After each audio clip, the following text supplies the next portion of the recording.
Hey everyone, Paul Grzenia here, your favorite Phoenix realtor. Today I'm in Gilbert and I have a special guest, Scott Tallman. We are at his brand new office and today we're going to be talking about buying your first home, and I have a list of questions. So if you're a first-time home buyer, this is a wonderful video for you. Scott's going to go into some details, discuss the home buying process, discuss current rates, and just talk about the steps you need to take if you're considering buying your first home. Scott, thank you so much for joining me today. I've done some deals with Scott. He is the wizard when it comes to helping my clients get into their first property. He's one of the top loan officers in Arizona. And Scott, if you just want to touch on briefly how long you've been in the business, where your office is, and just anything you want to kind of just let the audience know about yourself. Sure.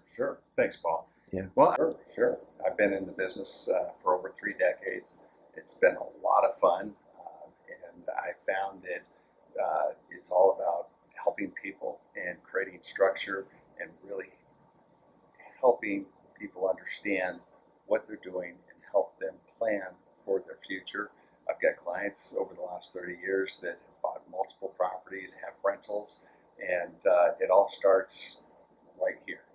And what we need to do is simply start out with your credit, and we can take it from there. Love that. So we'll dive right into these questions. And we may veer off course a little bit, but I think that's okay because I think people are just curious kind of what's going on with the market today. So first one, what advice would you give a first-time home buyer who's just starting the process? The key is get your credit pulled by a professional. I would highly recommend somebody that understands credit implicitly. As I kind of started out saying, not all loan officers are made equal. I dive really deep because I found that the better your credit is, the better the pricing is, the better the deal you're going to Sure. get, Yeah. regardless of where you fit in that spectrum. What are the key factors that first-time home buyers should consider when deciding on a budget for their first home? Just what they can afford. Rents have gone up significantly. The challenge here in Arizona is where you're going to find a house for the payment that you're making in rent. If you're used to paying $1,800 a month for rent, because of where rates are, It's a lot less property today. You may not be able to find it, so you might have to go on the outskirts. So then the question is how much can you really afford based upon how you live? My first home, wow, I think my payment was $1,350 a month. That was high. Yeah. Well, now it's nothing. So, and that's kind of what you need to realize as a first-time home buyer. It's going to be tough the first year to make it, but you know what? 4 or 5 years from now, it's going to feel like nothing. Yeah. So what you want to do is try to figure out what you can pay, and I think that the best thing to do is what you pulling your credit, understanding where you are, and understanding where the market is. We start making payments to yourself for the amount of what that mortgage is probably going to be, so you get used to it. Otherwise, it's baptism by fire that first year, but it would be nice, Sure. hey, the first 6 months. And if you can do that, then you can kind of figure out what you can afford, and then you find out what you really need to be buying. And as you put that money aside, if you do have other debts, then we can chunk down those other debts. And again, not all debts are created equal. Yeah. We can pay down certain debts and get a much bigger kick in your credit score, which gives you a much better rate. Yeah. What are some common mistakes or pitfalls that first-time home buyers should avoid? So I think the first thing that comes to mind is when I have a client in the middle of a transaction tell me they just went and bought a new car. Yeah, So I've got some great stories about that. And people that aren't just first-time home buyers, it's been absolutely crazy. You see a lot of things in 30 years. But that would be something that's big, or even going out there. Typically, the biggest issue that I see is looking at houses before you get qualified, because, well, when I do open houses with my realtors, what I found is people look at houses probably $100,000 to $200,000 higher Sure. than what they can afford. Yeah. What are some of the different types of mortgage options available for first-time home buyers right now? There's a lot of them, and I believe every client is different. So when I take an application and pull a credit, we go over lots of different things. Some great grant programs. Okay. Typically with the grant, a lot of them are forgivable, so you can get anywhere from 1% to 5% of Wow. the purchase price as a gift. Grants are great, and there are some grants that are forgivable within 6 months. So you only have to take that rate for 6 months. Okay. The interest rates usually can be a little bit higher. A little for that. higher, yeah. Or it could be lower. Again, it depends on the investor that we go through, and it depends on the whole package that we put together for the client. And that's a big Good to know. It's not one size fits all. There's many options if you're looking. Well, if you go to a bank, it's one size that fits all. and the guy that was the teller last week that did a great job is now your loan officer. So, hey, they know everything. Those are the people that get discouraged, then come to me and we help them get into a house. Yeah. So what would be some documents and paperwork typically required during the mortgage application process that a first-time home buyer should be aware and expect to have to bring in and have available for you? We need a driver's license for both people. That's easy. Take a snapshot from your phone. It's great. You send that in. Typically, you need to then the next step is, hey, I need bank statements. I need to prove that you have money for your down payment. Where are you coming up with your cash for your earnest deposit? Typically, everything we need is within 60 days of closing. So we always ask for 60 days worth of those documents. Okay. Then we go into the employment information.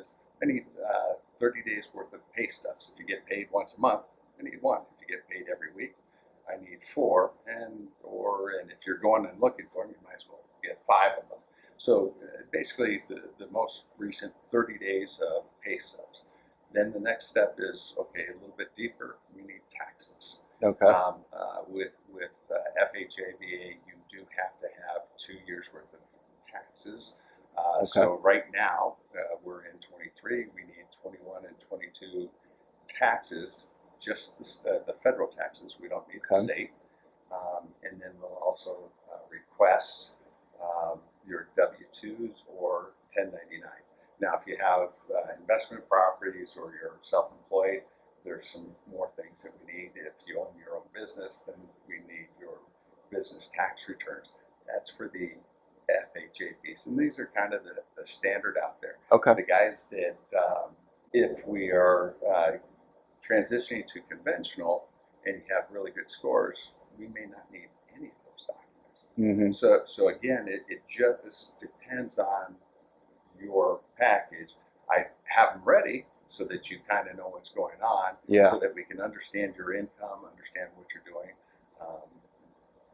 But again, every situation is different, whether you're going FHA, VA, or conventional. And with VA, you need your DD 214 so that you can show that you actually have the ability to, or qualify to get a VA loan, so a certificate eligible.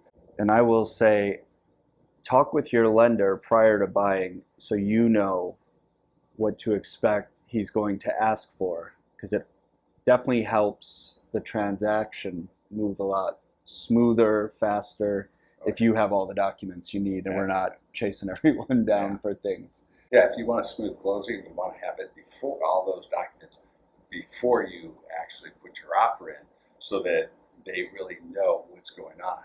Okay, so this is a great question I hear quite a bit. Can you explain the concept of PMI, so private mortgage insurance, and how that will affect a first-time home buyer? PMI is actually a company, so there's lots of different insurance companies out there. The insurance is based upon risk. Okay. Everything we do is based upon risk. Interest rates and insurance rates risk that you present. So what's important is to put your best foot forward and limit the risk that you're presenting to the bank. So way back when, the banks decided that if you put 20% down, the chances of you walking away were less, because that's a lot of money. Yeah. But if you did lose your house, or you stopped making payments and you had issues, then that 20% gives enough room for the bank to take the house back, fix it up, and resell it so that they don't lose. They want you in the house. They don't want to take your house. But reality is that you need to have some skin in the game. Yeah. So what they ended up doing is they came up with an insurance program so that everybody can buy a house if you don't have that 20%. What are current mortgage interest rates today, and where do you see them headed the next year or two? I know this is, we don't have a crystal ball, but kind of just looking at the data, you know, day by day in this last month. If I was pricing out an FHA loan, you're probably in the mid to upper sixes. Conventional loans, typically 1/4% to 0.5% higher. Okay. Depending upon the risk. And remember, I said that FHA loans were the best thing since sliced bread, unless you could qualify for something else. Well, what are some long-term financial considerations that first-time homebuyers should keep in mind? It all starts out with, what are your goals? Okay. What do you really want to do? And everybody's different. And that's where we go deep to understand what you should be doing, what you should. But if we just want to put a broad brush over it, I would suggest that you should understand that whatever you're paying today is going to feel like nothing 10 years from now. Probably not a good idea. Yeah, it's not, but you would not. Yeah.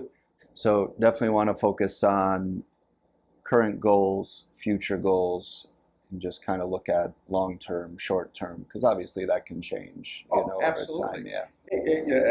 What I like to do with my clients is say, hey, all we're doing is we're creating a roadmap to what your desire is. I don't care if you make changes and you don't want to go there.